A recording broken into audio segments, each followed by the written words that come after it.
Oke,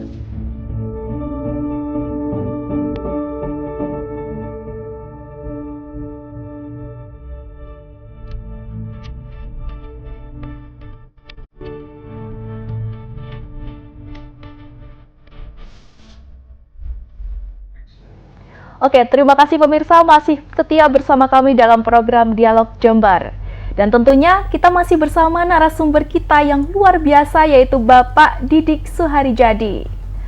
Oke, di segmen kedua ini kita akan membahas lebih lanjut lagi mengenai energi terbarukan.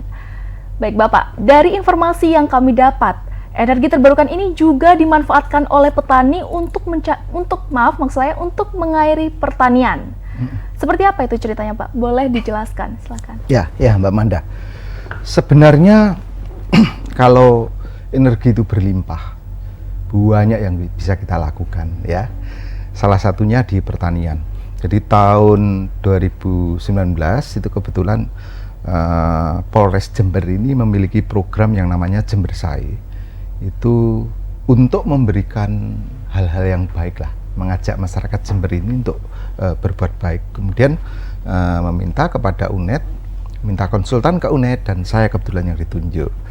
Banyak program di situ, diantaranya program perikanan, program pertanian. Pokoknya prinsipnya pada waktu itu kalau ekonomi baik, keamanan akan baik, gitulah. Nah, saya berpikir mengapa tidak pengalaman saya ini saya tularkan. Nah, salah satunya adalah di masyarakat kelompok tani di arah Antirogo itu apa? Tegal Gede. Di Tegal Gede. Nah, itu yang saya terharu juga ya, karena ternyata mereka itu untuk memenuhi air untuk tanaman melon, tembakau, itu dalam 1 minggu setidaknya mereka harus 2 hari menggunakan diesel. Dan biaya setiap penggunaan diesel itu butuh 75 liter solar.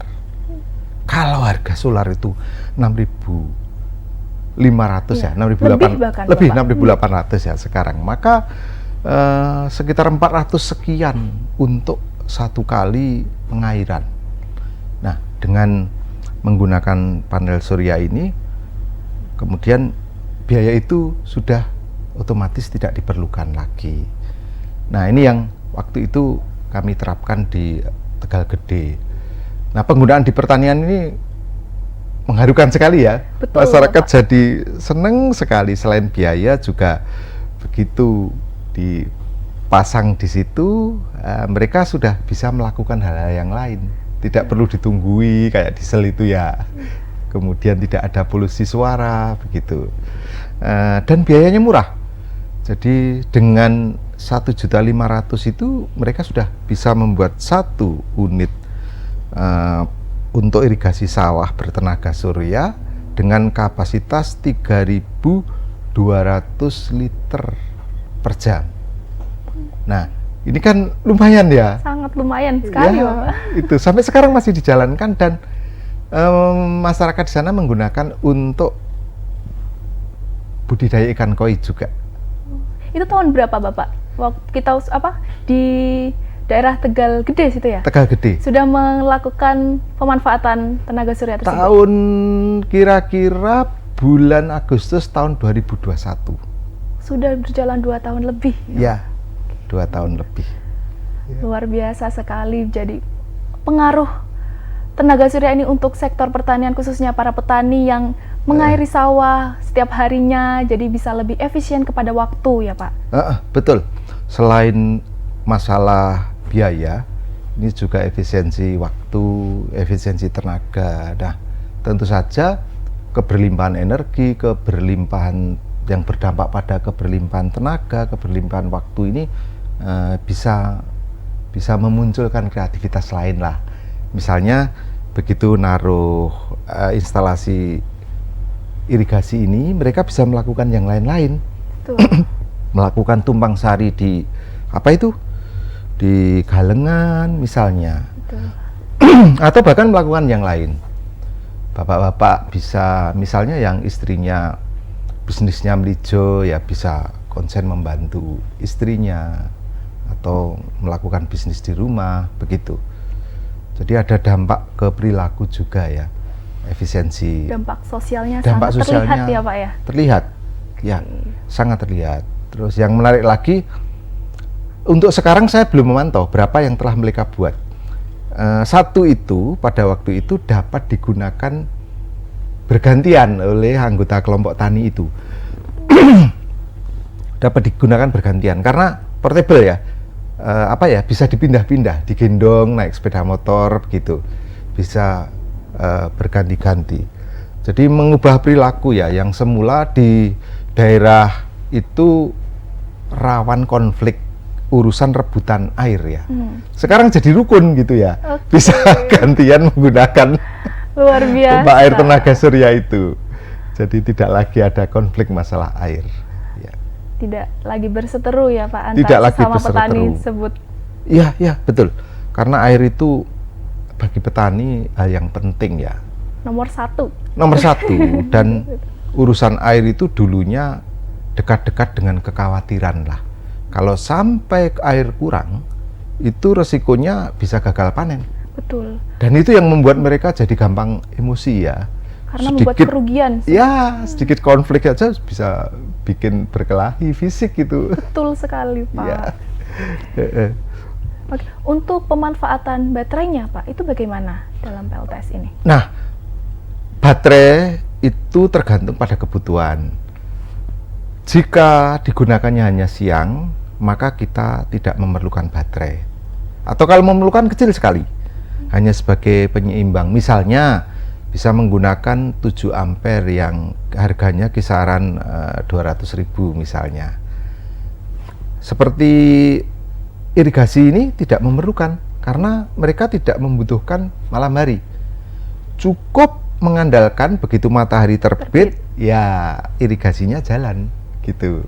Jadi waktu matahari terbit hingga matahari terbenam, mereka memanfaatkan sebaik mungkin ya Pak ya? Betul.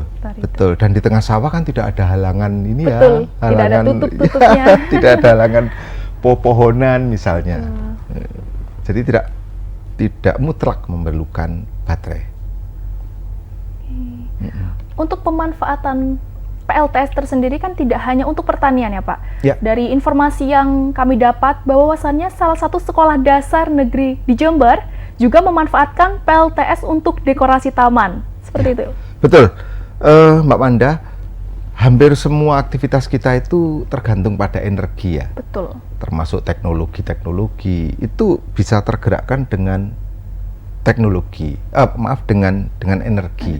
Begitu energi berlimpah ya kita mau buat apa saja bisa gitu. Wong prinsipnya hanya min plus begitu ya. Betul. Nah, tapi tidak semua orang punya pikiran yang progresif ya untuk memanfaatkan keberlimpahan ini. Nah, SD Gebang 1 itu salah satu SD yang punya pikiran lompatan yang menurut saya luar biasa ya.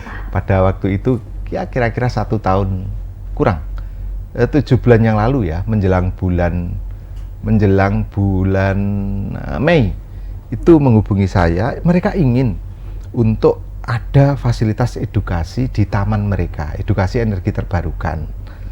Nah, yang keren itu pada waktu itu saya ingat kepala sekolahnya bilang, Pak Didik, negara kita itu punya janji pada dunia bahwa tahun 2025 kita akan masif menggunakan energi terbarukan ya, dengan persentase tertentu. Ini berarti ke depan pasti butuh. Bagaimana betapa penting kita ini mengajari energi terbarukan itu pada generasi muda sejak dini. Nah, kemudian dengan biaya mandiri itu mereka membangun fasilitas atau media pembelajaran energi terbarukan untuk kolam ikan, kemudian untuk hidroponik. Jadi di taman ada lahan sempit begitu untuk hidroponik, kemudian untuk otomatisasinya juga, otomatisasi pakan, otomatisasi penerangan di lahan sempit itu gitu. Jadi itu mungkin di Jember baru yang pertama kalau nggak salah. Luar biasa sekali ya Pak. Jadi bisa menginspirasi pemirsa JTV Jember khususnya di sekolah-sekolah yang ingin memanfaatkan tenaga surya kita yang sangat berlimpah ini ya Pak ya? Iya, betul. Dan tidak sulit pemirsa. Betul sekali. Tidak sulit. Oke. Jadi dari tadi kita sudah membahas bagaimana di sektor pertanian, sektor bahkan di sekolah dasar pun juga sudah memakai tenaga surya ini. Dan Betul. menurut Pak Didi, apa manfaat yang paling besar dalam penggunaan energi terbarukan untuk kehidupan sehari-hari? Ya, Mbak Manda, kalau berpikir manfaat satu tadi ya, kelimpahan energi itu akan memicu keleluasaan untuk berkreasi. Nomor satu itu. Yang kedua, ide-ide ya, ide-ide. Kalau dulu membuat sesuatu kita harus mikir setrumnya, mikir ini sudah jadi berlimpah gitu ya. Yang kedua ini yang terpenting, Mbak Manda. Sebenarnya dengan menggunakan energi terbarukan, apapun itu ya, bisa pembangkit listrik tenaga surya, tenaga air, tenaga angin, yang kesemuanya itu berlimpah di negeri kita. Ini sebenarnya sadar atau tidak kita telah berbuat baik untuk dunia. Betul. Ya, sekarang kita tahu kan Mbak Manda, problem utama dunia itu adalah pemanasan global. Betul Pak. Yang berdampak pada hilangnya beberapa daratan ya. Pantai-pantai itu makin menjorok ke darat. Belum lagi sumuk ya. Betul, apa itu sumuk ya? Panas, betul. Gerah. Di Jember ini ya. Di Jember ini saya pernah merasakan sampai 32-34 begitu ya. Berhenti di lampu merah itu rasanya panas sekali. Sampai rasanya kayak tembus ke badan ya Pak ya. Ya, lalu kapan kita mulai berpikir? Karena yang menjadi penyebab pemanasan global itu terutama yang menyumbang panas global itu terutama sektor energi. Misalnya produksi listrik dengan apa itu namanya? Batu bara, asap knalpot yang kita hirup sehari-hari. Itu yang menyumbang pemanasan global. Membuat polusi-polusi ya. Kapan kita ini mulai segera berpikir untuk itu ya, sekecil apapun. Mulai dari yang kecil kita memanfaatkannya ya Pak ya. Betul ya. Baik, selanjutnya Pak, saya ingin bertanya perihal biaya. Mungkin pemirsa GTV Jember di rumah ingin mengetahui Pak, berapa sih biayanya? Kan kita dari tadi sudah membahas untuk biaya pertanian. Ya, mungkin di bidang-bidang lain atau sektor-sektor lain, pemirsa Dialog Jember yang ada di rumah ingin tahu biayanya. Iya, sebenarnya berapa Pak untuk biaya pemanfaatan tenaga surya ini? Ya, biaya tergantung pada berapa kapasitas yang kita inginkan. Ya, misalnya komponen yang diperlukan yang utama itu kan satu, panel surya. Kedua, controller atau sering disingkat SCC ya, Solar Charger Controller. Itu yang kedua. Yang ketiga, baterai, kemudian kabel-kabel untuk instalasi. Sebagai gambaran, yang kapasitas 50 watt ya sudah lumayan lah kalau untuk penerangan rumah kecil gitu ya. 50 watt itu harganya panel surya itu 350.000, kisaran itulah. Dan usianya panjang. Panel surya usianya paling panjang, bisa sampai 20-25 tahun. Wah, usianya. Luar biasa sekali. Tidak hanya bulanan berarti ya Pak? Tidak bulanan ya, bisa diwariskan pada anak cucu itu. Ya, yang kedua SCC atau controller yang menstabilkan ketika matahari naik turun. Itu mulai dari 38.000. Saya masih memanfaatkan itu yang 38.000 ya. Meskipun saya ada juga yang kapasitasnya besar ya. Yang 38.000 itu dari tahun berapa Bapak mempunyai? 2018. 2018, jadi udah 5 tahun harga ya. 38.000 masih aktif. Dan uniknya teknologi itu, teknologi yang terutama ada bau-bau kecerdasan digital itu bukan malah naik loh. Dengan varian yang sama itu makin turun. Nah, yang 38.000 itu harga sekarang. Dulu saya beli masih kisaran 50.000. Saya cek sekarang sudah kisaran 38. Kemudian baterai. Nah, baterai ini yang komponen yang paling mahal dan usianya pendek, Mbak Manda. Karena itu, misalnya gambarannya 7 ampere itu harganya kisaran 150 sampai 200.000. Kebutuhannya kalau untuk kepentingan kisaran berapa ya, 300 watt begitu ya, kita butuh sekitar 100 ampere. Harganya bisa sampai 2 juta harga 100 ampere itu. Nah karena itu saya paling mengupayakan setiap sistem itu lebih minim baterai. Misalnya ada bahkan sistem yang saya tidak menggunakan baterai ya. Ada beberapa yang tidak butuh baterai, contohnya aerasi atau gelembung udara di kolam, nggak perlu baterai. Misalnya dengan catatan kita hanya memanfaatkan siang hari. Ya, kalau kita butuh malam hari juga jelas kita butuh baterai. Pompa irigasi misalnya, kita pompa airnya siang saja, malamnya nggak usah, ya nggak perlu baterai. Nah, jadi masih bisa disiasati sehingga masih bisa diminimalisir. Minimalisir, ya. Dan yang terpenting prinsipnya, ini para pemirsa, kalau ingin memulai menggunakan energi terbarukan, mulailah dari kecil. Ya, apapun itu. Saya banyak bicara panel surya dalam hari ini ya, bukan angin maupun air, karena ini yang paling mudah dipelajari dan gampang, murah ya, tidak perlu pengetahuan teknis yang spesifik dalam, ya, betul. Mbak Manda, tidak butuh misalnya harus membangun bendungan dan lain-lain. Panel surya ini dengan 500.000 kita sudah bisa memulai membuat misalnya untuk penerangan rumah.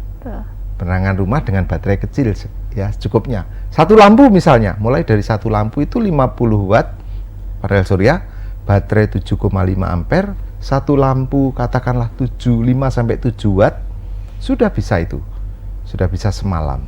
Dan hanya digunakan pada malam hari? Siang dan malam. Oh, siang dan malam? Ya, kalau panel surya ini siangnya berlimpah. Oke, siangnya berlimpah, malamnya? Malamnya butuh baterai. Ya, butuh baterai kan? Ya, butuh baterai. Nah, terus pompa air. Selama ini kita menggunakan DAP, butuh listrik yang kira-kira 150 sampai 300 watt lah ya. Kita dapat misalnya dengan panel surya 100 watt. Kemudian pompa air DC satunya 65.000 misalnya. Pompanya siang, ada tandonnya misalnya. Wah, sangat efisien itu. Artinya dengan 500.000 itu kita bisa berbuat macam-macam. Betul. Ya. Oke Bapak, ini begitu menginspirasi sekali untuk pemirsa setia Dialog Jember yang berada di rumah ya Pak. Ya. Karena tentunya dalam pemanfaatan pembangkit listrik tenaga surya, kita bisa menghemat segala cara dan waktu. Seperti itu ya Pak? Ya, efisiensi. Ya. Oke, baik pemirsa, kita akan kembali lagi untuk membahas lebih lanjut lagi tentang pemanfaatan energi terbarukan ini. Jangan kemana-mana pemirsa, tetap di Dialog Jember.